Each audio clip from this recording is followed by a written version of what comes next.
Fofo, c'est un mot portugais que ça veut dire quelque chose de moumou. Et on pourrait faire la traduction de Fofo vers le français, vers le mimi, ou le mignon, vers l'anglais, vers le cute, et vers le japonais, le kawaii.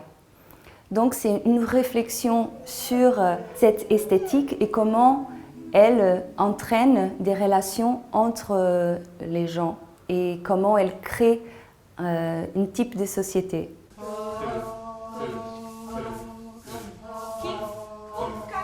Donc ce que j'ai fait, c'est que je me suis approprié des caractéristiques qu'on pourrait associer au mimi, comme par exemple doux, rond, mou, la capacité anthropomorphique, c'est-à-dire que quand on le écrase, il revient à sa forme originale.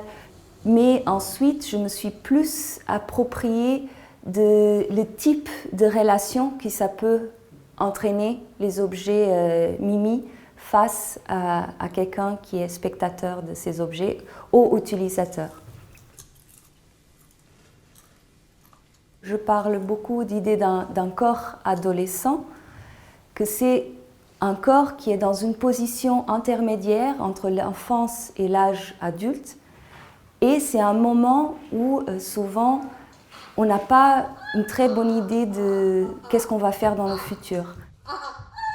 Je me suis beaucoup inspirée des films des années 90 américains de Larry Clark et Corinne Harmony, où on voit très bien la vie des adolescents qui traînent un peu et qui font des choses pour survivre à leur réalité.